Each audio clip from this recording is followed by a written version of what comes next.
So hello everyone, welcome to all in your platform Aspiro Math Academy. This is Akanksha and in this lecture we are going to be discuss about the continuity. Okay, so continuity क्या होती है?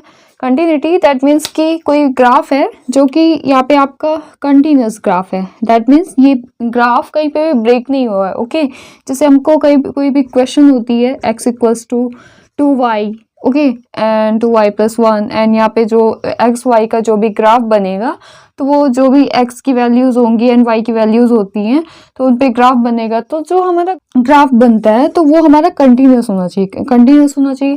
जैसे for example आप घर से निकले, ठीक है, आप कहीं पे जा रहे हैं, सपोज आप किसी सिटी में जा रहे हैं, तो वहाँ तक पहुँचने में अगर आप कंटिन्यूसली जा रहे हैं, कहीं पे रुके नहीं हैं, दैट मीन्स आप कंटिन्यूस है ना. एंड कहीं पे अगर आपने ब्रेक लिया एंड उसके बाद फिर वहाँ के लिए निकले, बीच बीच में रुक रुक के गए, दैट मीन्स वहाँ पे डिसकंटिन्यूअस हुआ. ओके, सो अगर आप घर से निकले कंटिन्यूसली वहाँ तक गए तो वो आपका कंटिन्यूस हुआ. एंड अगर आपने बीच में ब्रेक लेके गए एंड कुछ जगह पे रुके, सो दैट मीन्स वो डिसकंटिन्यूस है. ओके, सो कंटिन्यूस नहीं है. ओके, सो कंटिन्यूटी का मतलब यही है कि आपका कोई भी जो ग्राफ है वो कंटिन्यूस होना चाहिए, वो किसी भी पॉइंट पे ब्रेक नहीं होना चाहिए.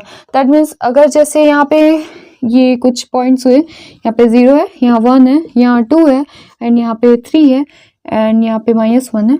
सो अगर हम इस ग्राफ को देखें तो यहाँ पे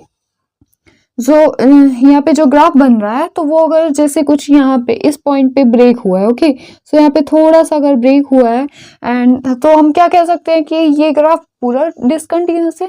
नो, ये ग्राफ पूरा डिसकंटिन्यूस नहीं है, सिर्फ एक पॉइंट पे डिसकंटिन्यूस है ना. वो पॉइंट कौन सा है? 1.3 होगा समथिंग, है ना. तो सिर्फ इस पॉइंट पे वो डिसकंटिन्यूस है, अदरवाइज बाकी के अगर पॉइंट्स पे आप चेक करेंगे तो ये ग्राफ जो है तो कंटिन्यूस है. ओके, सो जिस पॉइंट पे उसके थोड़ा सा लेफ्ट हैंड साइड में एंड थोड़ा सा राइट हैंड साइड में हम उसकी लिमिट निकालते हैं एंड और उस पॉइंट पे निकालते हैं, जब तीनों ही वैल्यूज अगर सिमिलर आती हैं दैट मीन्स वो ग्राफ कंटिन्यूअस है. एंड तीनों में से कोई भी वैल्यूज अगर डिफरेंट आती हैं दैट मीन्स वो ग्राफ डिसकंटिन्यूअस. ओके, सो इस कंटिन्यूटी को हम लिमिट की हेल्प से क्वेश्चंस को सॉल्व करेंगे, है ना. सो अगर आपको लिमिट नहीं भी आती है, आपको कोई टेंशन लेने की कोई ज़रूरत नहीं है. हम क्वेश्चन को सॉल्व करते करते हम इसको समझेंगे, है ना. सो क्वेश्चन को हम इसी तरह से डिस्कस करेंगे. वहाँ पे लेफ्ट हैंड लिमिट निकालेंगे, लेफ्ट हैंड लिमिट जो कि यहाँ पे थोड़ा सा इधर लेफ्ट हैंड साइड में, राइट हैंड लिमिट जो कि थोड़ा सा राइट हैंड साइड में ना, उसी पॉइंट के जस्ट थोड़ा सा ही डिफरेंस रहेगा. जैसे यहाँ पे कोई 1 point, okay, so -1 that means 0.9999 ऐसा कुछ ये लेफ्ट हैंड लिमिट हो गई and right hand side that means 1.1111 ऐसा थोड़ा सा इतना माइनर सा डिफरेंस होता है. दैट मीन्स इसीलिए हम हमेशा जब भी लेफ्ट हैंड लिमिट निकालते हैं तो वहाँ पे लेफ्ट हैंड लिमिट निकालने के लिए हमेशा x माइनस h लिखते हैं ना, एंड राइट हैंड लिमिट निकालने के लिए हम यहाँ पे x प्लस h लिखते हैं, क्योंकि वहाँ पे जो x होता है, x की वैल्यू जो है जैसे 1 हो गई तो इससे जो लेफ्ट हैंड साइड की जो लिमिट होती है उसकी वैल्यू थोड़ा सा माइनस सा डिफरेंस होता है, 0.99999 एकदम माइनस सा डिफरेंस होता है. उस माइनस से डिफरेंस को ही रिप्रेजेंट करने के लिए हम -h लेके चलते हैं एंड राइट साइड में हम +h लेके चलते हैं, क्योंकि वहाँ पे भी थोड़ा सा ही 1.111 वहाँ पे भी थोड़ा सा ही डिफरेंस रहता है. दैट मीन इसीलिए हम लेफ्ट हैंड लिमिट और राइट हैंड लिमिट के साथ जब पुट करते हैं तो उसको x minus h and x plus h से पुट करते हैं. ओके, सो ये हमारा कंटिन्यूटी का कंसेप्ट है एंड इनको हम कुछ क्वेश्चंस की हेल्प से समझते हैं एंड आपको कंटिन्यूटी काफ़ी अच्छे से समझ में आएगा. ओके, जैसे ये हमारे पास में एक फंक्शन दिया हुआ है, इसको अगर हम कंटिन्यूस चेक करें या फिर इसका मैप ड्रॉ करें तो यहाँ पे हमारे पास में x की वैल्यू जब भी 0 होगी तो यहाँ पे हमारा फंक्शन की वैल्यू क्या होगी? 1. ओके, एंड इसमें हमको कंटिन्यूटी अगर चेक करनी है सो यहाँ पे हमारे पास जो वैल्यू ऑफ द फंक्शन है वो f0 है. 0 पॉइंट पे हमको कंटिन्यूटी चेक करना है, तो f0 x की वैल्यू जब 0 के इक्वल होगी तब हमको फंक्शन की वैल्यू ये लेना है. ओके, सो फंक्शन की वैल्यू 1 है, तो यहाँ पे हमारे पास में कोई वेरिएबल तो है नहीं जहाँ पे हम वैल्यू सब्सटीट्यूट करें. ओके, सो यहाँ पे सीधे हमारा आंसर 1 आ जाएगा ना. That means value of the function 1 आ गई. एंड हम लेफ्ट हैंड लिमिट अगर निकालें, सो लेफ्ट हैंड लिमिट निकालने के लिए हमारे पास में आएगा जीरो से थोड़ा सा कम वैल्यू, जब जीरो से कम वैल्यू होगी x की तो हमारे पास फंक्शन की वैल्यू 1 है, तो यहाँ पे हम 1 लिखेंगे। यहाँ पे कोई वेरिएबल देंगे तो हमारी वैल्यू जो होगी 1 होगी। Okay, and right hand limit जब निकालेंगे तो right hand limit zero, x की वैल्यू अगर 0 से बड़ी होगी तब हमारी फंक्शन की वैल्यू आएगी वो 2 आएगी। ओके, तो यहाँ पे हम 2 लिखेंगे। तो हमारे पास में जो तीनों value of the function left hand limit and right hand limit जो आ रही है वो डिफरेंट आ रही है ना। That means f0 and left hand limit and right hand limit जो है, value of the function and left hand limit जो है तो आपकी इक्वल है, एंड जो राइट हैंड लिमिट है वो अनइक्वल है। दैट मीन्स ये ग्राफ जो है तो डिसकंटिन्यूअस है ना। तो आपका जो ग्राफ है ये डिसकंटिन्यूअस हो जाएगा क्योंकि तीनों ही वैल्यू सेम नहीं आ रही है ना। और अगर इसका हम ग्राफ ड्रॉ करें तो ये कुछ ऐसा आएगा।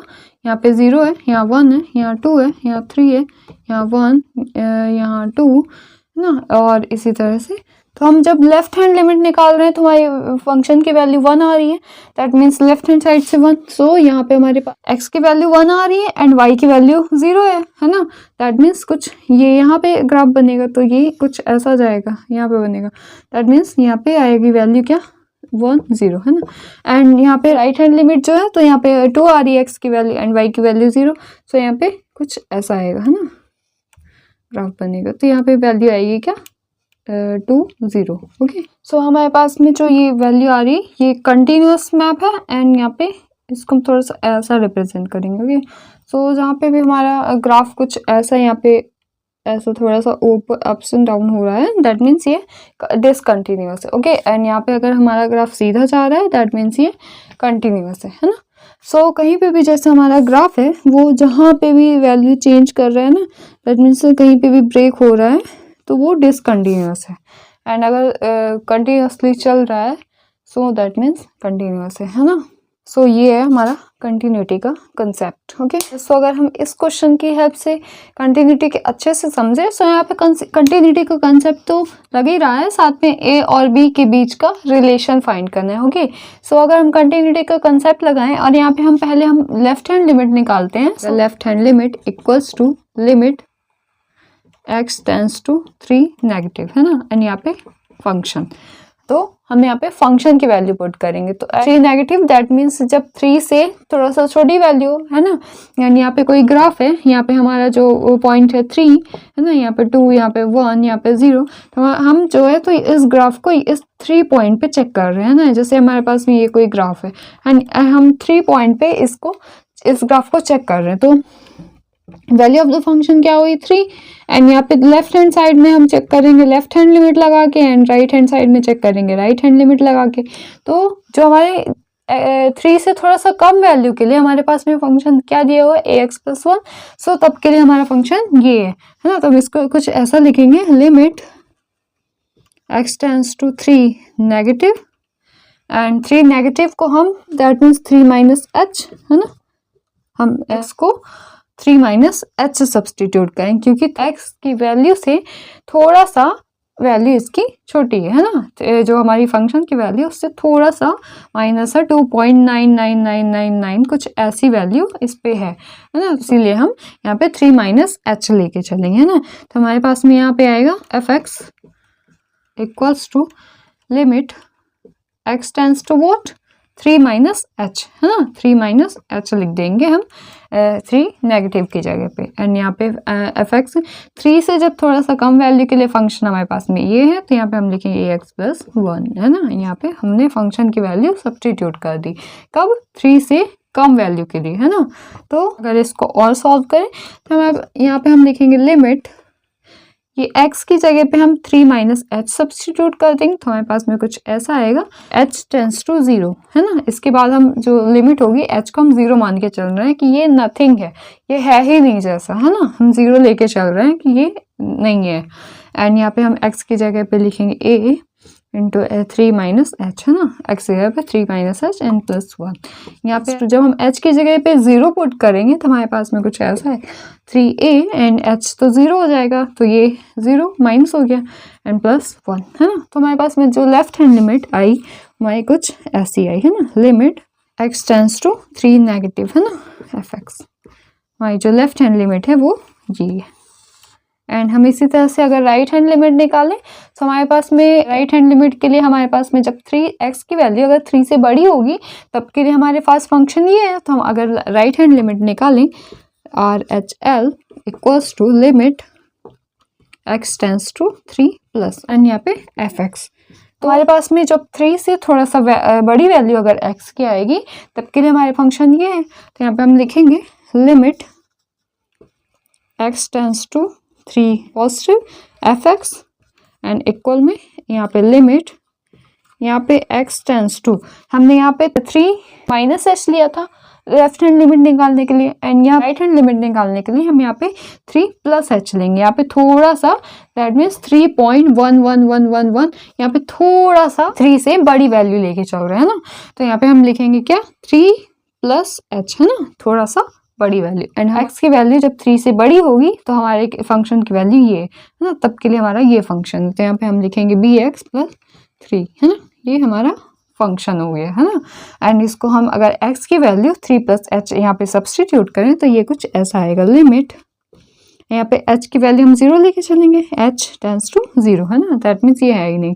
एंड x की जगह पे हम लिखेंगे b इंटू x की जगह लिखेंगे 3 प्लस h एंड यहाँ प्लस 3, एंड इसको अगर हम h के जगह पे अगर हम 0 पुट करें तो कुछ ऐसा आएगा limit x tends to 3 plus fx equals to क्या आएगा, h की जगह पे अगर 0 पुट करेंगे तो यहाँ पे आएगा 3b एंड h 0 हो जाएगा एंड ये बचेगा प्लस का 3 है ना। तो हमारे पास में जो राइट हैंड लिमिट है वो हमारी ये है। एंड यहाँ पे हम मुझे लगता है a एंड b के बीच का रिलेशन फाइंड करने के लिए हमारे पास में वैल्यू इनफ है ना। तो हम a एंड बीच का रिलेशन अगर फाइंड करना चाहते हैं तो हमारे पास में जो कंसेप्ट बनता है कि हमारा ग्राफ कंटिन्यूस कब होता है, जब हमारी left hand limit, right hand limit and value of the function जब हमारी इक्वल आती है तब हमारा ग्राफ कंटिन्यूस होता है ना। तो अगर इन दोनों के बीच में रिलेशन है दैट मीन्स अगर ये ग्राफ कंटिन्यूस है तो ये चीज़ें हमारी इक्वल होनी चाहिए है ना। क्या left hand limit equals to right hand limit और equals value of the function क्या है 3, तो ये तीनों ही इक्वल होती है तभी हमारा ग्राफ कंटिन्यूस होता है। ओके, तो अगर हम इनकी वैल्यू सब्स्टिट्यूट करें तो लेफ्ट हैंड लिमिट हमारे पास में 3a plus 1 and right hand limit है 3b प्लस 3 एंड ये दोनों इक्वल है। तो इन दोनों को अगर हम लेके सॉल्व करें तो a यहाँ पे आएगा 3a इक्वल्स टू 1 को अगर हम उधर भेज दें 3b प्लस 3 माइनस 1 एंड यहाँ पे आएगा 3a equals to 3b plus 2 and अगर 3 से डिवाइड करवा दे तो हमारे पास में आएगा इक्वल्स टू b प्लस 2/3 है ना। तो जो ये a है तो हमारा b प्लस 2/3 के इक्वल है एंड यही इन दोनों के बीच का रिलेशन है। ओके, तो कंटिन्यूटी की हेल्प से हमने a और b के बीच का रिलेशन फाइंड किया है ना। तो कंटिन्यूटी को हम इसी कंसेप्ट इसी तरह से हर क्वेश्चन में अप्लाई करेंगे एंड इसी तरह से हम लेफ्ट हैंड लिमिट निकालेंगे, राइट हैंड लिमिट निकालेंगे and value of the function निकालेंगे। अगर तीनों वैल्यू अगर सिमिलर होती हैं, इक्वल होती हैं तो हमारा ग्राफ कंटिन्यूअस होगा एंड अदरवाइज हमारा ग्राफ अगर कोई भी वैल्यू अगर डिफरेंट आती है तो हमारा ग्राफ डिसकंटिन्यूअस हो जाएगा। ओके, आप सोचेंगे यहाँ पे 3a प्लस 1 है, यहाँ पे 3b प्लस 3 है तो यहाँ पे ग्राफ कंटिन्यूअस कैसे हो सकता है, नहीं, यहाँ पे 3a है, a के जगह पे हमारी कोई भी वैल्यू आ सकती है, यहाँ पे b है, b के जगह पे हमारी कोई भी वैल्यू आ सकती है। तो यहाँ पे अगर हम जो भी a की वैल्यू सब्स्टिट्यूट करेंगे तो जो वैल्यू इसमें आएगी वही वैल्यू यहाँ पे b की वैल्यू सब्स्टिट्यूट करने पे आएगी है ना। तो हमें a एंड b की वैल्यू तो हमें पता नहीं है ना, ये तो दैट्स वाई हम इसको यही लेके चल रहे हैं कि ये दोनों कंटिन्यूअस है। यहाँ पे हमारे क्वेश्चन में बताया भी गया है ना। तो ये इन दोनों के बीच का रिलेशन है ना। तो इसी तरह से हमारा ग्राफ अगर तीनों वैल्यू सिमिलर आती है तो हमारा ग्राफ कंटिन्यूअस होगा, अगर हमारे पास में वैल्यू डिफरेंट आती है तो हमारा ग्राफ डिसकंटिन्यूअस हो जाएगा। ओके, सो ये था कंटिन्यूटी का कंसेप्ट एंड आगे के लेक्चर्स में हम और भी क्वेश्चंस को पिक करेंगे एंड कंटिन्यूटी के कंसेप्ट को और अच्छे से समझेंगे। ओके, सो ये था हमारा lecture and if you like this video don't forget to like and subscribe and keep watching, keep connected with us, see you in the next videos.